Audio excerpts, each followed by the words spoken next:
vous enseigne ces faux pasteurs? Ils vous enseignent l'amour du monde. Ils vous enseignent à devenir fille adoptive de Jézabel. En ce qui me concerne, j'aimerais vous tirer de leur camp, vous amener à être fille adoptive, non pas de Jézabel, comme ils vous enseignent, mais uniquement de Sarah. Verset 2, mes frères et sœurs. Portez les regards sur Abraham, votre père, et sur Sarah qui vous a enfanté, car lui seul, je l'ai appelé, je l'ai béni et multiplié. Nous portons les regards sur Abraham, parce que Abraham, dit la Bible, est le père de la foi. C'est le père de la foi chrétienne. Allez suivre l'étude approfondie de Genèse, l'étude approfondie verset après verset de Genèse. Vous allez comprendre, on a mis beaucoup l'accent sur la vie d'Abraham. Comment la vie d'Abraham peut être un modèle pour nous aujourd'hui. Des grands enseignements. Allez suivre. Maintenant, non seulement nous portons les regards sur Abraham, notre père dans la foi, le verset nous dit aussi de porter les regards sur Sarah qui nous a enfantés.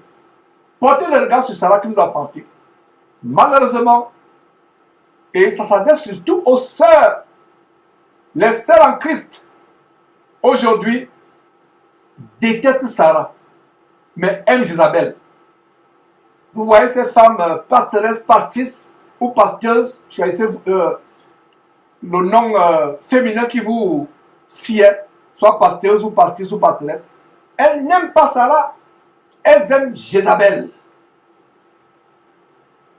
Ma soeur en Christ, veux-tu être fille de Sarah ou fille de Jézabel? Le verset 2 dit quoi? Portez le regard sur Sarah. Et pour que tu comprennes quel est le rapport entre les sœurs en Christ aujourd'hui et Sarah, et comment une sœur en Christ véritable doit porter le regard sur Sarah, passons un peu de temps. Passons un peu de temps dans 1 Pierre chapitre 3. Sarah est établie comme le modèle de vertu, de sainteté, de piété que les sœurs en Christ doivent imiter. Voilà, le verset dit quoi? Portez le regard sur votre père Abraham. Le père de notre foi chrétienne, c'est Abraham. Ce n'est pas par hasard que dans la merveilleuse histoire de Lazare et l'homme riche, Lazare se retrouve dans le sang d'Abraham. C'est un grand mystère que je ne maîtrise pas, le sang d'Abraham, mais c'est le nom d'Abraham qui revient. Alors, non seulement nous portons les regards sur Abraham, qui est le père de la foi, maintenant, il est dit aussi les regards sur Sarah qui vous a enfanté. Sœur en Christ, Sarah vous a enfanté. Vous êtes fille de Sarah. Mais malheureusement, la plupart des sœurs en Christ sont plutôt les filles de Jézabel. De Jézabel.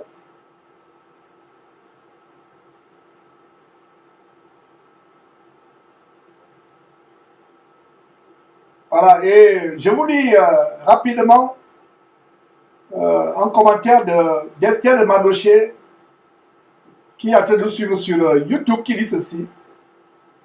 Un gros démon m'avait dit dans un gros songe que cet homme avec lequel je m'étais remarié était mon mari, alors que mon mari était encore vivant. Voilà, c'est exactement cela. Un démon vient te dire que voilà, je ne savais pas que Esther devait apporter son témoignage confirmant ce qu'il vient de dire. La Bible dit que toi, femme, tu es divorcée tant que ton mari vit. Même la simple pensée d'un homme, c'est le péché. Donc c'est une parenthèse qui était nécessaire d'apporter. C'est par rapport à ce qu'il disait que vraiment beaucoup de chrétiens aujourd'hui aiment Dieu m'a dit, Dieu m'a parlé, Dieu m'a dit en vision, Dieu m'a dit. Alors que la Bible est là. Ils veulent des mystères. Ils veulent des choses merveilleuses, des mystères. Si vous êtes friand des mystères, vous serez rassasiés. Les démons vont venir vous rassasier. Vous détruire votre vie. Vous enchaîner dans le péché. Il est impossible pour vous de vous en sortir. Alors, voyons ce que la parole de Dieu déclare dans 1 Pierre chapitre 3. 1 Pierre chapitre 3. Et vous allez comprendre pourquoi le verset 2 recommande qu'on porte les regards sur Sarah. Parce que surtout les sœurs en Christ. Alors, le verset 1, nous sommes à 1 Pierre, nous ouvrons une parenthèse. Et c'est pour encourager les sœurs à être les filles de Sarah et non les filles d'Isabelle. Beaucoup de sœurs aujourd'hui, sœurs en Christ entre guillemets, pseudo-sœurs en Christ soi-disant, ne sont pas les filles de Sarah. Soit elles s'habillent comme des prostituées, étant les filles de Isabelle plutôt, soit, malgré la tête en tubalé 24 heures sur 24 heures, malgré les longues robes, il y a toujours la masculinité dans leur cœur, les soumissions aux hommes ou à leur mari. Elles ne sont pas l'image de Sarah. Comprenez très bien, il y a des sœurs en Christ qui ne sont pas l'image de Sarah, mais qui sont l'image d'Isabelle à cause de leur tenue vestimentaire. C'est-à-dire qu'elles sont habillées comme les prostituées, comme les personnes de mauvaise vie. Sarah ne s'habillait pas comme cela. Il y a aussi des sœurs en Christ, notez très bien une autre catégorie, malgré la tête qui est couverte 24 sur 24 heures, malgré les longues jupes, il y a la rébellion dans leur cœur, il y a les soumissions dans leur cœur, et elles continuent à être à l'image de Jézabel. Donc vous pouvez être à l'image d'Isabelle de deux manières. De manière vestimentaire, ou à travers les produits cosmétiques, ou la fausseté qui se dégage, faux ongles, faux cheveux, faux cils, faux teint, vous pouvez être à l'image d'Isabelle. La seule femme dont il est dit qu'elle s'est maquillée dans la Bible, c'est Jézabel. Elle a mis les fards aux paupières pour vouloir séduire l'homme de Dieu, un prophète. Mais le prophète a eu le discernement, il ne s'est pas laissé séduire par les paupières, les fards. La seule femme dans la Bible dont il est dit qu'elle a mis les fards aux yeux, qu'elle a utilisé les produits cosmétiques, c'est Jézabel. Donc, il y a deux manières pour lesquelles les femmes chrétiennes ne peuvent pas être filles de Sarah, mais filles d'Isabelle. Deux manières par lesquelles les femmes, soi-disant chrétiennes, peuvent être filles d'Isabelle. Par l'usage des produits cosmétiques, pour dénaturer leur corps, pour avoir le mensonge sur leur corps, soit par les habits, soi-disant sexy, qui font d'elles un objet de sexe. Voilà une manière par laquelle elles peuvent être une fille de Sarah. Mais il y a aussi une autre catégorie où une seule en Christ, malgré ses longues jupes, malgré son côté tout à fait naturel, les cheveux naturels, le teint naturel, les longues jupes jusqu'aux chevilles, elle peut toujours être fille de Sarah, fille de, pas Sarah, fille de Jézabel, comprenez-moi très bien, fille d'Isabelle, malgré les longues jupes. À cause de quoi? À cause des soumissions dans le cœur, à cause de la rébellion dans le cœur. Alors, conclusion, pour être véritablement fille de Sarah, pour s'éloigner du standard où on est fille d'Isabelle, il y a non seulement le corps, mais il y a le cœur. Notez cela très bien, mes frères et sœurs. Beaucoup qui suivent Jésus-Christ TV comprennent très mal ce message de la sanctification de la femme. Au point où les femmes qui suivent nos émissions, la plupart d'entre elles, du moins certaines pour ne pas exagérer, certaines, ont tellement mis le focus sur le physique, mais oubliant la langue douce, la soumission au mari ou aux hommes dans l'église, oubliant la douceur, la soumission, la réserve, la langue douce, oubliant cela. Donc, vous pouvez être fille d'Isabelle malgré les longues jupes, les longues robes qui vous couvrent, malgré la tête en turbannée 24 sur 24 heures, malgré le fait que vous êtes naturel, vous êtes toujours fille d'Isabelle et vous êtes éloigné du standard de la fille de Sarah. J'espère que vous comprenez cela.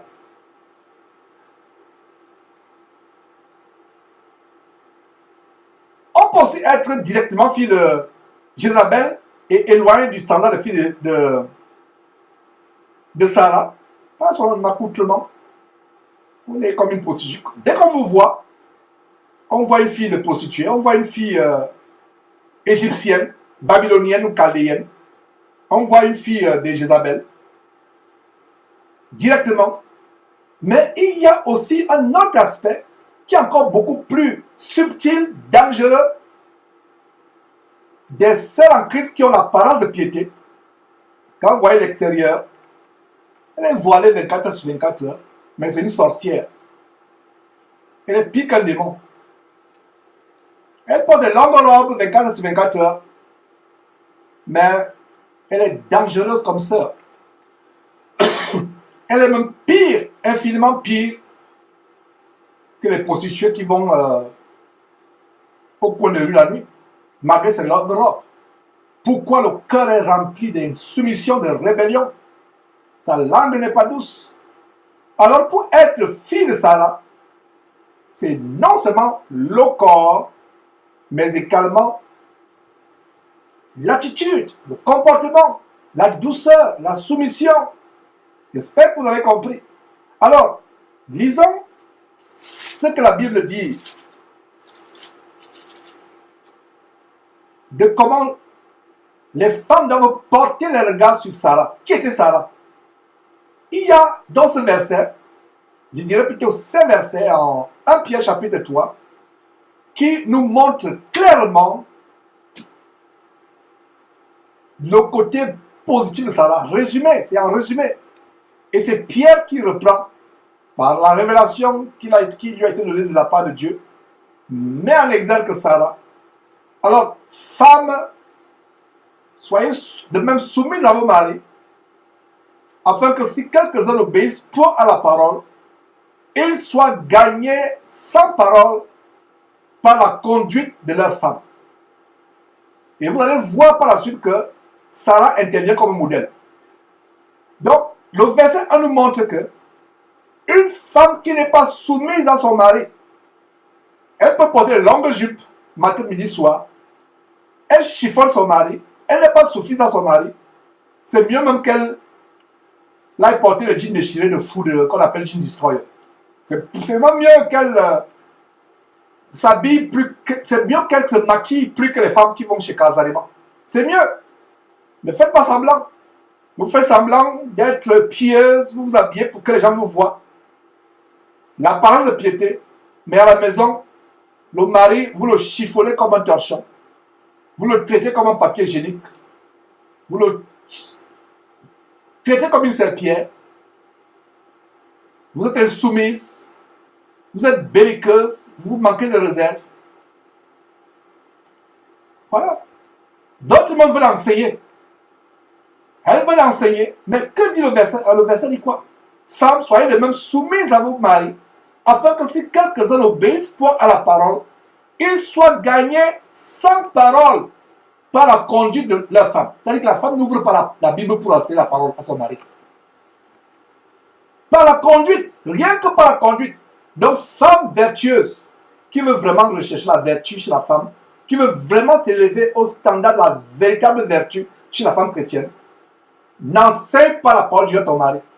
La Bible te donne le modèle pour la part auquel tu enseignes, par lequel tu peux gagner ton mari à Christ. C'est sans parole, sans ouvrir la parole de Dieu, sans ouvrir la Bible, sans parole.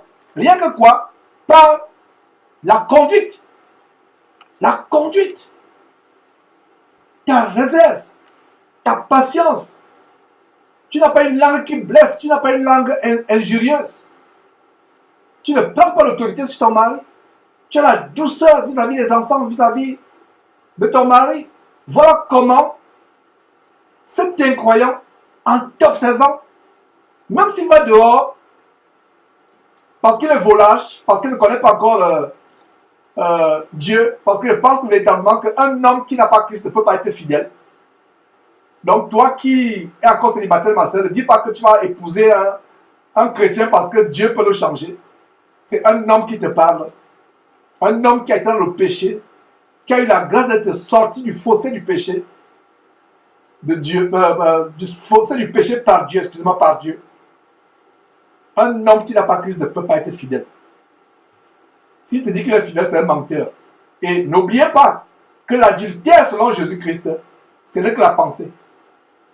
Il peut rester sans aller physiquement avec notre femme, mais s'il va sur Internet regarder les femmes nues, regarder la pornographie, il est infidèle selon Dieu. Vous voyez, donc, une femme qui dit qu'elle va épouser un homme qui n'est pas chrétien, parce qu'elle va croire Dieu, que Dieu pourra le changer. Non. Le diable a en train de voir tes résolutions biscornues, permettez-moi l'expression. Il va rendre ta vie misérable. Donc, que ton mari soit chrétien ou pas chrétien, tu dois être soumise. Ne cherche pas à lui enseigner la parole de Dieu. Ne cherche pas s'il est incroyant à le gagner à Christ en utilisant la parole de Dieu, la Bible. La Bible dit quoi ici? Au verset 1, 1 Pierre chapitre 3, verset 1. Tu le gagnes sans parole. Concentrons-nous sur il soit gagné sans parole. Pas la conduite de la femme, sans parole. Tu n'ouvres pas la bouche, tu ne vas pas dire chapitre et verset, ainsi par l'Éternel. La femme n'enseigne pas. Voilà un verset qui montre que la femme ne peut pas enseigner la parole de Dieu. Si à ton propre mari, tu le gagnes à Christ sans parole, c'est le mari de la voisine que tu vas enseigner la parole. C'est les hommes du quartier que tu vas évangéliser en te mettant au carrefour avec les pancartes en train de crier à haute voix. Non! Femme chrétienne, ainsi parle Dieu dans ce verset. Si ton propre mari à toi, tu le gagnes sans parole, c'est-à-dire que tu ne lui enseignes pas la parole de Dieu, ce n'est pas le mari des voisines au quartier. Ce n'est pas les maris des collègues, ce n'est pas les maris des autres sur Internet que tu vas enseigner. Puisque Dieu dit que ton propre mari à toi, tu le gagnes à Christ sans ouvrir la Bible. Donc vous qui avez les chaînes de prostitution spirituelle comme Casalama et autres, fermez ces chaînes. Donc toutes ces pasteresses-là sont dans la rébellion.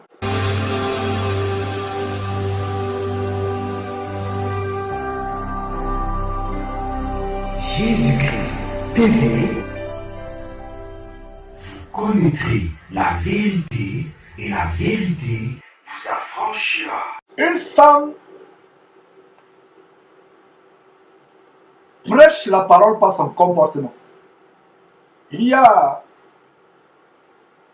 Maranatha, le pseudonyme je crois sur YouTube, qui dit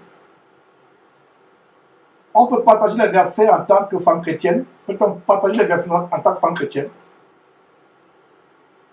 Je réponds à cette sœur et à toutes les sœurs qui ont certainement ces questions, à savoir que soyez du côté de la prudence. Soyez du côté de la prudence. Faisons attention. Je n'aimerais pas qu'on court le risque de faire ce qui est désagréable à Dieu. Soyez du côté de la prudence. Ce serait même mieux pour vous de préférer prêcher la parole de Dieu avec votre conduite, ce qui dégage de votre corps, de votre attitude. Il y a eu des témoignages, comment les sœurs ont touché, que ce soit des hommes, que ce soit d'autres femmes, par leur comportement. Par leur comportement. Il y a eu des témoignages. Elle enseigne par son comportement, elle enseigne par son attitude. Évitez chapitre et verset. Chapitre et verset, c'est pour vous, pour votre vie, pour te transformer. Faisons tellement attention, ne soyons pas séduits. Vous pouvez peut-être, il peut arriver les occasions où vous donnez un témoignage, comment un verset vous a béni, comment une parole vous a béni. Vous n'avez pas besoin de dire chapitre et verset. Vous pouvez donner un témoignage, mais partagez les versets pour étaler votre bagage intellectuel, entre guillemets, biblique. Ça peut même aussi être la vanité. Homme ou femme, il y a une attitude que je discerne comme étant de la vanité, de l'orgueil. On balance les versets, chapitre, on montre qu'on connaît les versets. Connaître les versets n'est pas important. Ce qui est important, c'est être transformé par ces versets que nous connaissons. Un perroquet peut réciter les versets. Même une machine peut réciter des versets. Prenez votre téléphone, appuyez sur enregistrer pendant que la parole de Dieu passe. Même une machine, elle va enregistrer. Après, appuyez pause. L'enregistrement s'arrête et, et vous voyez, vous commencez à... la parole que vous avez enregistrée, une machine peut la réciter. Même une machine peut réciter la parole de Dieu. Donc,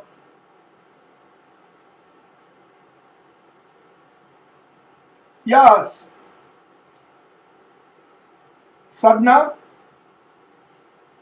je ne sais pas comment prononcer le nom, Sadra, ou Sandra, je ne sais pas si c'est une erreur, qui dit, est-ce qu'on peut partager en tant que femme, je ne sais pas comment, ce qu'elle entend par partager, on peut donner le lien de l'enseignement biblique à quelqu'un.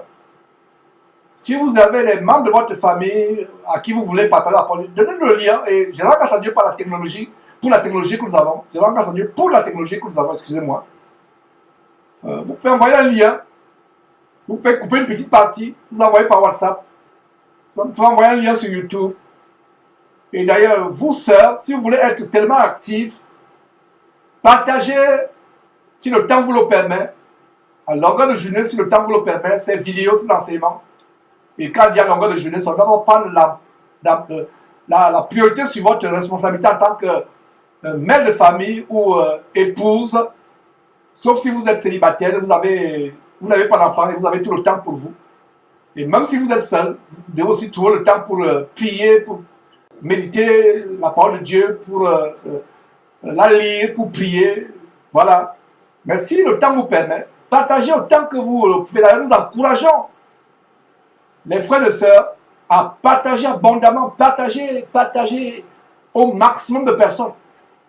Et si même une personne pouvait partager des dizaines et dizaines de fois, centaines de fois l'enseignement, c'est une très bonne chose. Partagez à tous vos contacts. Vous partagez.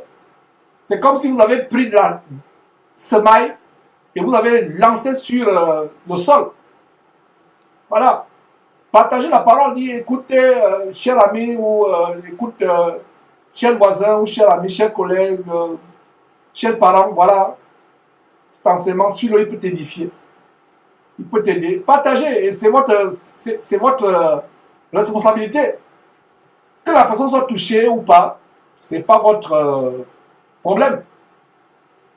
C'est ce que je vous dis, je prêche la parole, moi Georges, ce n'est pas moi qui convertis. Que la personne soit touchée et convertie, que la personne soit gagnée à Christ, ce n'est pas mon problème. Mon problème, c'est de donner. Donc vous, sœurs, partagez.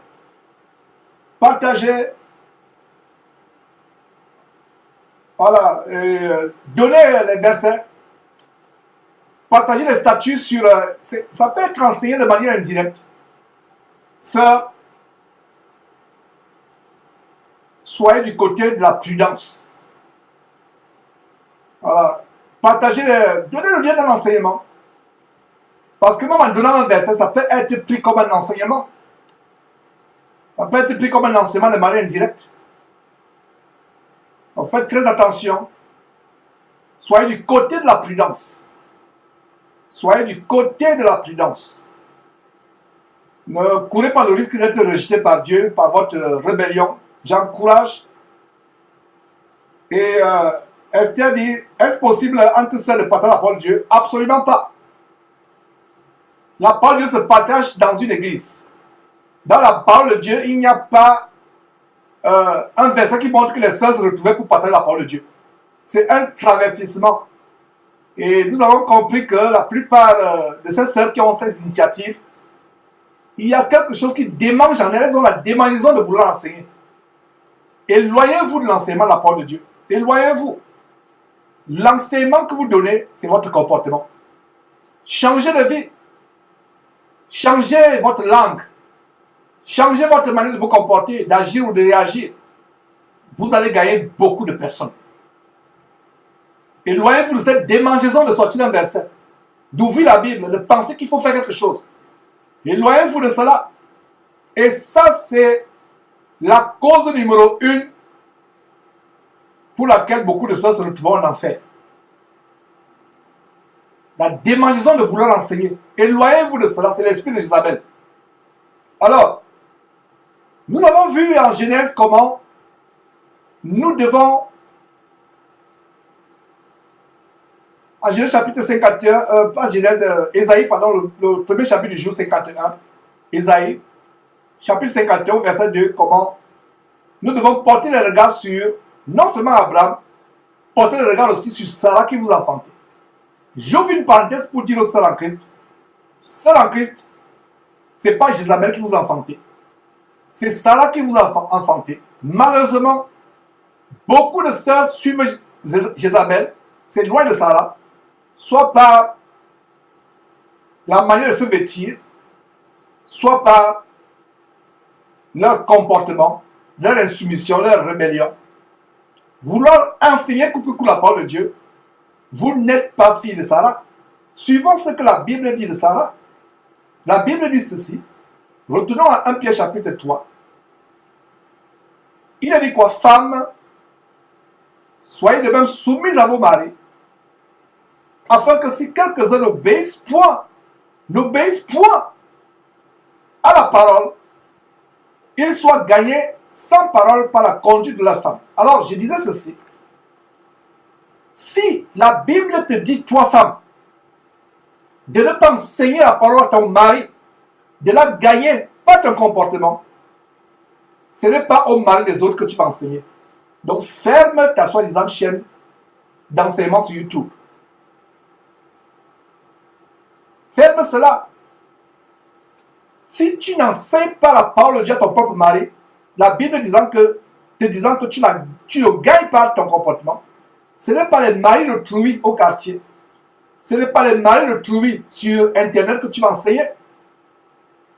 Ce n'est pas par la parole que la femme gagne l'homme à Christ, en commençant par son mari. C'est par son comportement, sa conduite. Et le verset 2 amplifie cette conduite en voyant votre manière de vivre chaste et réservée. À toutes ces sœurs qui posent la question, si on peut partager les versets, le verset que tu partages, c'est le verset de ta conduite. C'est le verset que ton corps dégage. Voilà, sœur. Tu veux partager un verset, partage le verset que ta langue dégage. Ta langue douce, ton comportement soumis. C'est ce verset que tu partages. Et ça, c'est un sujet difficile pour les sœurs. Et quand un sujet est difficile pour les sœurs, comprenez que c'est là où le diable veut entraîner les sœurs en enfer. Acceptez tout simplement la parole de Dieu. Acceptez.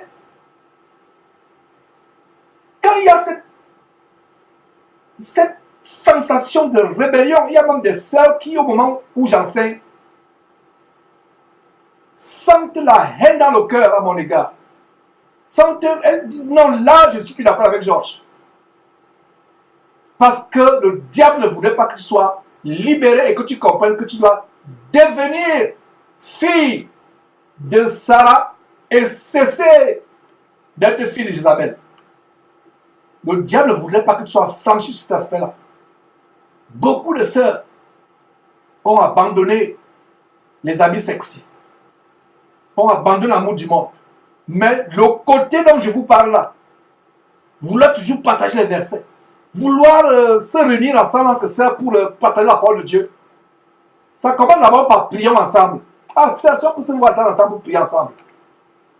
L'église n'est pas une église de discrimination, l'église du Seigneur Jésus-Christ. L'église, c'est l'église hommes et femmes. Et c'est les hommes qui enseignent. Il y a dans les églises regroupement de femmes. Il n'y a pas de tontine dans les églises. C'est dans le monde qu'il y a des tontines où les femmes se retrouvent seules. Dans l'église de Christ, c'est les hommes qui sont les anciens, qui enseignent tout le monde, hommes et femmes. Mais les femmes, ça démange tellement que elles veulent tout faire. Elles veulent contourner ces commandements de Dieu avec malice, avec ruse. Ne cherchez pas à contourner ces commandements de Dieu. Ne cherchez pas à contourner. Ne cherchez pas à contourner. il y a Marie-Hélène qui dit, j'ai eu des situations où mon mari me pose les questions dans la parole. Que faire? Marie-Hélène, c'est un piège de Satan. J'espère que tu n'es pas tombé dans ce piège. Et si tu es tombé dans ce piège, demande pardon à Dieu et ne tombe plus jamais dans ce piège. Dis-lui d'aller lire lui-même, de prier Dieu. Dieu va lui faire comprendre la parole de Dieu. Offre-lui une Bible. Si tu te poses la question, dis je ne peux pas te répondre, prie Dieu qu'il t'inspire. Et si tu as un enseignement biblique, dis-lui va suivre l'enseignement de tel frère. Par exemple,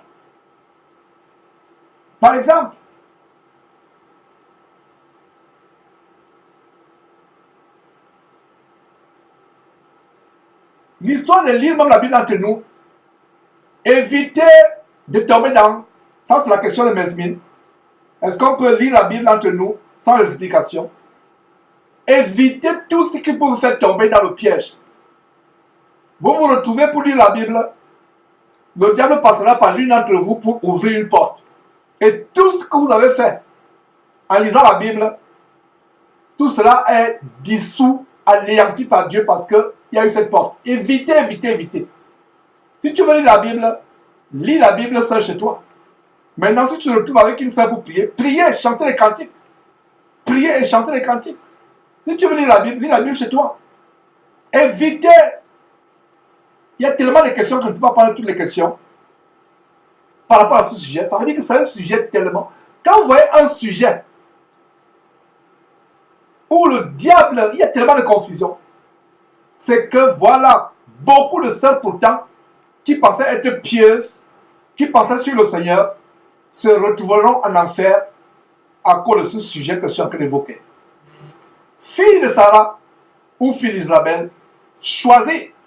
Alors il a dit quoi? Ça sera la fille de Sarah.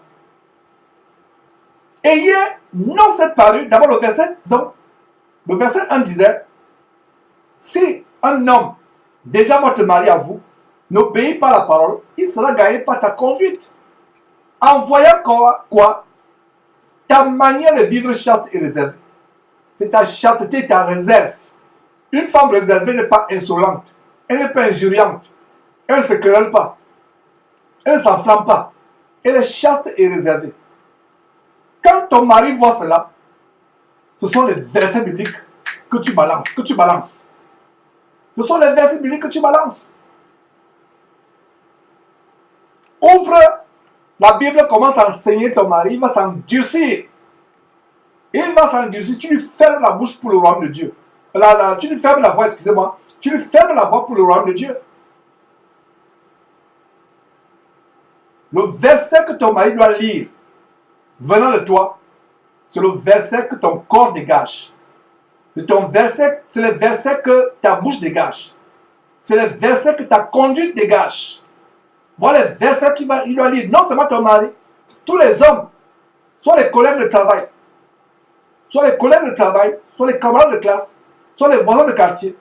Quand tu passes, quand tu ouvres la bouche, quand tu écoutes, quand on te voit agir ou réagir, même ta façon de marcher, les versets bibliques dégagent de toi. Voilà comment la femme gagne les gens autour d'elle, en commençant par son propre mari à la maison qui est incroyable. Donc ces femmes qui crient dans les carrefours, qui s'agitent, qui gesticulent, elles sont trompées par Satan sans s'en rendre compte. Continuons verset 3. Ayez non cette parure extérieure qui consiste dans les cheveux tressés. Voilà. Quand on dit cheveux tressés, c'est tout ce que vous ajoutez sur les cheveux. Beaucoup de sœurs sont confuses par le mot tresse. Le mot tresse dans ce verset, c'est tout ce que vous ajoutez. Pour vous faire voir, vous ajoutez. C'est une parure. Donc, ayez non cette parure extérieure. Notez très bien la révélation dans ce verset, c'est parure extérieure. Donc, cheveux tressés, c'est ce que vous accrochez pour vous faire voir. L'intention, c'est de vous faire voir. Parce que généralement, les femmes ne mettent pas les perruques pour sortir, pour dormir, n'est-ce pas? Ces femmes, soi-disant chrétiennes qui mettent les perruques, c'est pour se faire voir. Dans l'intimité de sa chambre la nuit, elle enlève sa perruque qui est même encombrante et elle dort avec ses cheveux naturels. Conclusion, si elle met les faux cheveux venus de l'Inde ou les cheveux en plastique ou en nylon ou en laine, c'est pour faire quoi? C'est pour être vue. Dans l'intimité de sa maison, de sa chambre, pendant le confinement, excusez-moi, le confinement du Covid-19, beaucoup de femmes,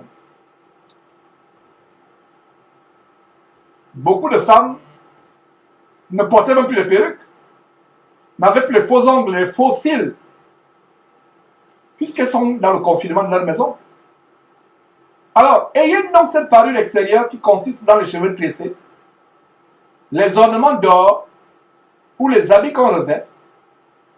Verset 4, suivez le verset 4. Mais la parure intérieure est cachée dans le cœur. La pureté incorruptible d'un esprit doux et paisible. Et quand vous voyez certaines sœurs, elle est en turbanée, 24 sur 24 heures, mais quand elle ouvre la bouche, c'est le venin qui se dégage, c'est le fiel qui se dégage. Elle est querelleuse.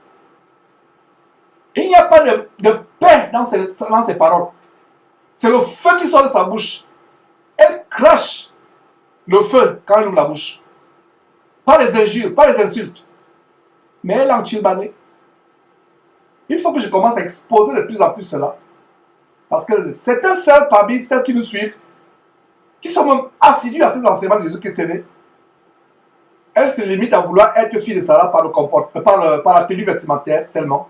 Par la tenue vestimentaire. Mais le comportement, c'est le comportement d'Isabelle. Les paroles qui sortent de sa bouche, c'est des paroles de feu. C'est des paroles de guerre. Des paroles de querelle. Verset 4. Donc, au lieu d'avoir la parure extérieure qui consiste dans les extensions qu'on accroche aux cheveux, les ornements d'or ou les habits qu'on revêt, mais la parure intérieure est cachée, elle est cachée dans le cœur, la pureté incorruptible d'un esprit comment? D'un esprit doux et paisible qui est d'un grand prix devant Dieu. Verset 5. Ainsi se paraît les 7 femmes qui espéraient en Dieu, soumises à leur mari. Voilà, notez très bien le verset 5 qui dit, ainsi se paraît cette parure intérieure, la pureté incorruptible d'un esprit doux et paisible. Verset 5, ainsi se paraît autrefois les 7 femmes qui espéraient en Dieu, soumises à leur mari. La soumission revient plusieurs fois dans ce verset. Soumises à leur mari. Verset 6 comme Isabelle, c'est ça. Mais ce que vous lisez, au verset 6, si vous lisez comme Isabelle, prenez un temps, allez brûler la Bible avant de commencer cette... brûler, non pas seulement le chien, allez la brûler si dans votre quartier vous permet de faire le feu. Allez brûler cette Bible si vous avez au verset 6 comme Isabelle. Pourquoi Jézabel ne peut pas être soumise à son mari? Isabelle portait le pantalon entre guillemets. C'est son mari Achab, le roi Achab, efféminé, qui était la femme en réalité. Lui, il était l'homme. Il y avait un esprit de masculinité en Jézabel. Un esprit de rébellion et de soumission. Voilà ce qui se passe avec les mouvements contemporains de cette fin de temps de féminisme, où on apprend à la femme depuis le bas âge qu'elle n'a plus besoin de l'autorité d'un homme, qu'elle peut aller dans une banque de sperme prendre les spermatozoïdes pour enfanter. Elle n'a plus besoin d'homme. On lui apprend à être indépendante. Une famille qui n'a pas l'autorité d'un homme, c'est une famille détruite par définition. Sarah était le modèle de la soumission, le modèle de la piété. Comme Sarah qui obéissait à Abraham et l'appelait Seigneur. Aujourd'hui, les sœurs en Christ appellent leur mari bébé. J'imagine que c'est la mondaine d'Isabelle aimant les produits cosmétiques, qui appelait plutôt le roi Achab bébé, parce qu'il avait fait du roi Achab un bébé. Donc quand vous appelez votre mari bébé, sans le savoir, vous êtes en train de le ridiculiser, vous êtes en train de le rabaisser. Cessez d'imiter la télévision. Et certainement les seuls en Christ qui appellent leur mari bébé, c'est certainement dans les feuilletons à la télévision ou dans les romans d'amour qu'elles ont vu le mot bébé. Une véritable chrétienne imite la Bible et non les feuilletons de Marima ou je ne sais pas, toutes les séries télévisées démoniaques que vous aimez suivre, du moins certains d'entre vous. Parce qu'il y a encore des chrétiennes qui se disent chrétiennes, mais qui suivent les séries brésiliennes de novella du Brésil, ou je ne sais pas, d'Amérique latine, ou les séries télévisées, les feuilletons venus des États-Unis. C'est là où vous voyez les femmes qui appellent leur mari bébé. N'imitez pas de telles femmes.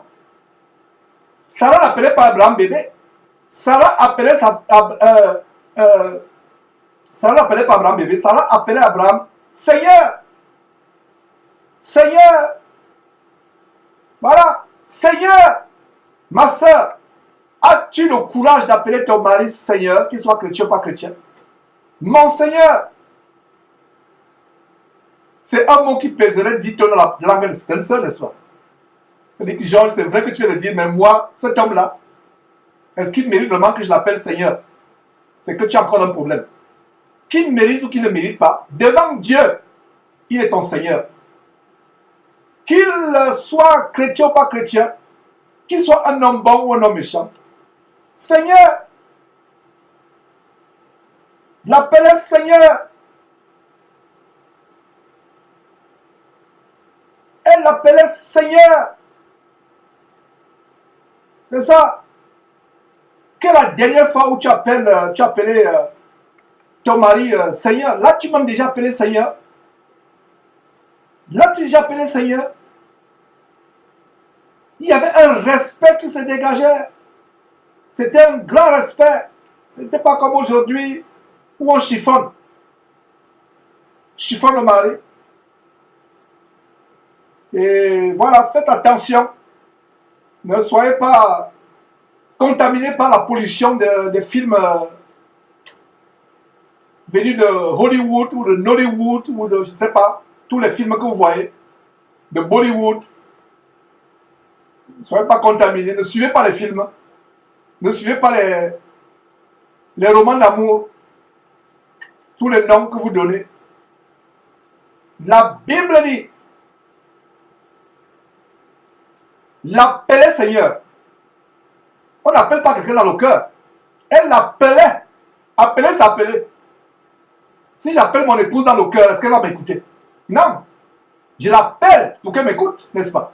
Donc si mon épouse m'appelle, donc ne pensez pas qu'elle l'appelle dans son cœur. On n'appelle pas quelqu'un dans le cœur. Il n'y a que Dieu qui voit notre cœur. Il n'y a que Dieu qu'on peut appeler dans notre cœur. Donc, comprenez que Sarah, il y a des gens qui vont dire non, Sarah appelait dans le cœur. Non, on n'appelle pas quelqu'un dans le cœur. La seule personne que tu vas appeler dans le cœur, c'est Dieu. Parce qu'il voit ton cœur. La Bible dit, l'appelait. L'appelait et Abraham répondait. Quand tu appelles quelqu'un, ton enfant ou ton époux, ton épouse, selon que tu es homme ou femme, ton époux ou ton épouse entend et répond. Ton enfant entend, il répond. Est-ce que vous comprenez? Voilà.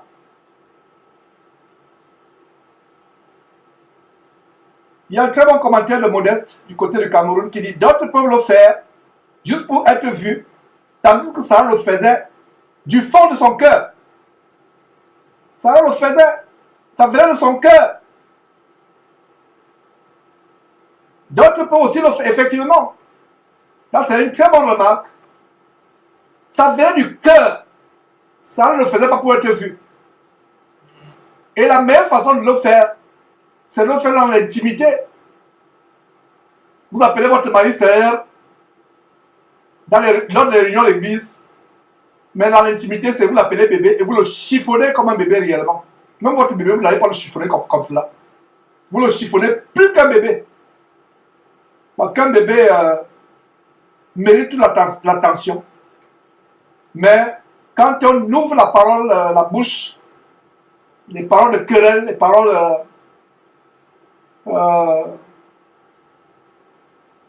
remplies de fiel, même si certains hommes sont aussi responsables du caractère de leur femme, je reviendrai là au moment opportun, parce que beaucoup de femmes aussi, et beaucoup d'hommes aussi sont coupables d'enflammer leur femme. Leur tour arrivera un jour, mais dans les besoins de stancement d'aujourd'hui, sœur, peu importe les provocations de ton mari, peu importe tout ce que ton mari peut faire pour attiser l'insoumission à toi, fais ta part. Ne faisant pas pour lui, le faisant pour Dieu. C'est la même chose que la Bible recommande vis-à-vis des patrons. Nous qui avons, c'est parmi nous qui avons des patrons, qui ont des patrons, c'est parmi nous qui ont des patrons difficiles. Même s'il est difficile, tu te comportes comme si tu le faisais pour Dieu et non pour lui. Donc ma soeur, ne te justifie pas en disant que je me comporte ainsi parce que mon mari me pousse à bout. Et j'ai entendu cela. Ah frère Jean, mon mari me pousse à bout. Ton mari te pousse à bout, ah bon? Si tu te comportes vis-à-vis de ton mari comme si c'était Jésus qui est devant toi, il ne réussira jamais à te pousser à bout. Parce que tu comprendras que c'est ton mari. Tu ne peux pas traverser ton mari et aller à Dieu. Ce n'est pas possible. De même qu'un enfant ne peut pas traverser son père et aller à Dieu. Un enfant qui déshonore son père ou sa mère se ferme la porte du ciel. Tu ne peux pas, en tant qu'enfant, traverser l'autorité de ton père ou ta mère que tu bafoues et dire que tu vas aller à Dieu. Il en est le même pour les sœurs en Christ qui sont mariés. Que ton mari soit chrétien ou pas chrétien, qu'il soit bon ou d'un caractère difficile comme le diable en personne, tu ne peux pas traverser l'autorité de ton mari, le piétiner et prétendre que le soir tu vas aller prier Dieu. Pas possible. Deviens la femme, la fille de Sarah. Deviens une femme qui est fille de Sarah. Deviens une femme qui est fille de Sarah. Dieu voudrait que tu écoutes très bien cet enseignement aujourd'hui. Tu écoutes cet enseignement. C'est un enseignement difficile. Beaucoup de gens vont dire, mais Georges, tu es en train de t'en prendre aux femmes seulement aujourd'hui. Dieu est souverain. S'il a voulu qu'on mette l'accent sur les femmes aujourd'hui, c'est parce qu'une femme a besoin de la délivrance quelque part. Le tour des hommes pourra venir, même pas sur cet enseignement, ou même un autre enseignement, plaise à Dieu. Et si vous qui avez ces pensées en disant que mais pourquoi il s'en passe seulement aux femmes, faites sortir le diable de votre cœur, vous qui avez ces pensées. Parce que le diable ne voudrait pas que vous écoutiez ce genre d'enseignement. Parce que c'est les enseignements de délivrance. C'est les enseignements qui apportent la délivrance. C'est les enseignements qui apportent la délivrance. Ça fait mal. Ça vous secoue. Vous grincez les dents. Mais quand vous les avez digérés par la grâce de Dieu, vous les avez digérés par la grâce de Dieu, vous vous élevez au standard de comment vous voulez les mettre à l'application. Même si vous n'avez pas de force, vous demandez la force à Dieu. Plus tard, ces enseignements produisent du bien. Vous êtes transformés. Transformés.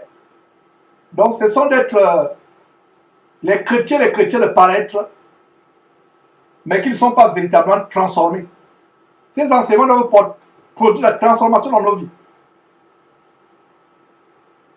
Donc, voilà comment Sarah était. Et on a vu dans l'étude de Genèse comment Pharaon et ses grands étaient émerveillés par la grande beauté de Sarah. Elle avait 75 ans. quand Abraham et elle se sont rendus en Égypte. Une femme à 75 ans qui surpasse de beauté toutes les femmes égyptiennes qui étaient expertes en produits cosmétiques. Si vous ne le savez pas, l'Égypte est le berceau de l'industrie des produits cosmétiques. Et le berceau de cette industrie, ces femmes égyptiennes artificielles, elles avaient des beautés d'artifice, des beautés d'emprunt, inspirées par Satan. N'oubliez pas que Satan et ses démons sont derrière les produits cosmétiques, cherchant à dénaturer le beau corps que Dieu a créé. Les produits cosmétiques ont pour but, c'est le plan derrière les produits cosmétiques. J'aimerais expliquer cela de cette manière. Derrière les produits cosmétiques, c'est le plan de Satan de travestir, de dénaturer la création de Dieu, d'insulter Dieu, de dire à Dieu, toi tu n'as pas bien créé l'homme et la femme, moi je vais bien les créer par mes produits cosmétiques. Donc, Sarah, à 75 ans, peut émerveiller Pharaon et ses grands. On va vanter Sarah chez Pharaon. Pharaon est obligé maintenant de kidnapper une femme de 75 ans à cause de sa beauté. 75 ans. C'est le même âge qu'au temps de Sarah que nous avons aujourd'hui. 75 ans. Quel était le secret de la beauté de Sarah? Les habits sexy, les robes moulantes, les faux cils, les faux cheveux, les faux ongles, les mascaras que les Égyptiens savaient très bien concocter.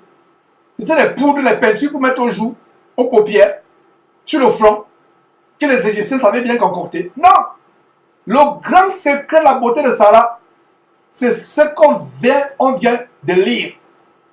La beauté qui partait du cœur et qui transparaissait au dehors et se reflétait sur le visage au point où les Égyptiens étaient tétanisés par sa beauté. Tétanisés par sa beauté.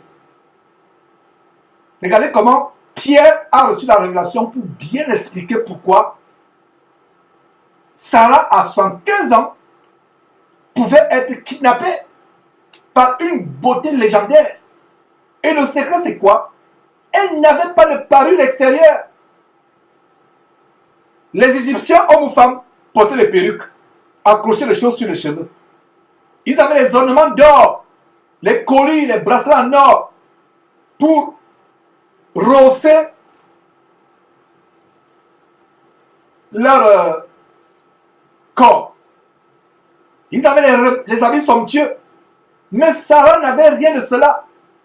Pas des rajouts, de faux cheveux, pas d'ornements d'or, pas d'habits somptueux. Et c'est d'ailleurs cela que Paul, inspiré par le Saint-Esprit, reprend à 1 Timothée, chapitre 2, verset 2 à 9. Chapitre 9 à 11, chapitre 9 et suivant. Je dis bien 1 Timothée, chapitre 2, 1 Timothée, chapitre 2, verset 9 à 11. Paul, inspiré par le Saint-Esprit, reprend comment la femme chrétienne doit être sur le plan extérieur. Et plus tard aussi, même par rapport à sa soumission. Pierre et Paul disent la même chose inspirée par le Saint-Esprit. Pierre va plus loin en montrant pourquoi Pharaon et ses grands pouvaient être tétanisés par la grande beauté de Sarah au point où Pharaon fait kidnapper Sarah. À cause de quoi? Les faux cheveux? Non. Les parures, ornements d'or, les habits somptueux qu'on revêt? Non. Mais le verset 4 de 1 Pierre chapitre 3 dit quoi? Qu'elle avait la parure intérieure et cachée dans le cœur, la pureté incorruptible de l'esprit tout et paisible, qui est un grand prix devant Dieu. Verset 5. Ainsi se parlaient autrefois les saintes femmes, espérant en Dieu, soumises à leur mari, comme Sarah et non comme Isabelle, parce que Sarah c'est l'extrême opposé d'Isabelle.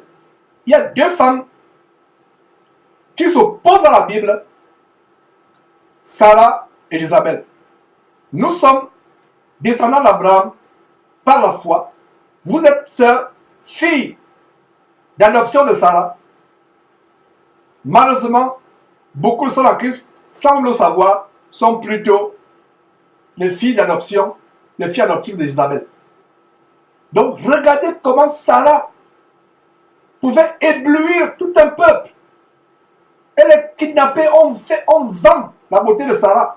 On vante la beauté de Sarah à Pharaon. Voilà le secret de sa beauté. Ma sœur en Christ, tu dois imiter Sarah et tu peux avoir la même beauté de Sarah si tu es renouvelé par cette parole que je prêche. Au point, les gens seront émerveillés et disent, cette femme-là, elle n'est pas comme les autres femmes. Elle est différente. Il y a quelque chose qui dégage en elle. Même sa démarche, même sa façon de s'habiller. Quand elle ouvre la bouche, il y a quelque chose de paisible qui sort d'elle. Sœur, ne graissez pas les dents en écoutant ces paroles. Ne lancez pas les pierres, ne me jetez pas les pierres dessus que le messager. Réjouissez-vous d'entendre ces paroles. Rendez grâce à Dieu d'entendre ces paroles, même si elles sont radicales. Une fois que vous serez transformé par ces paroles, vous allez rendre grâce à Dieu. Vous serez tellement contente. Voilà la grande beauté de Sarah. Voilà la grande beauté de Sarah. Allez, frère, sœur, Dieu veut notre transformation. Dieu veut que nous changions. Allez, c'est pour ça que j'ai ouvert cette longue parenthèse. Vous voyez comment un bout de phrase dans un verset peut nous amener à ouvrir une grande parenthèse. Et quel était ce bout de phrase? Retournons à Ésaïe. Ésaïe chapitre 51, verset 2. Nous sommes qu'au verset 2. On a déjà vu beaucoup de choses. Alors, portez le regard sur Abraham, votre père, et sur Sarah, qui vous enfantez. Voilà, Sarah vous enfantez, sœur en Christ. C'est pour cela qu'on a ouvert cette grande parenthèse. Car lui seul, je l'ai appelé, je l'ai béni et multiplié. Verset 3, ainsi parle l'Éternel.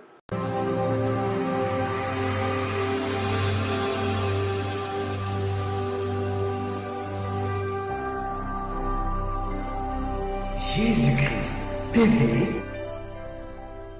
vous connaîtrez la vérité et la vérité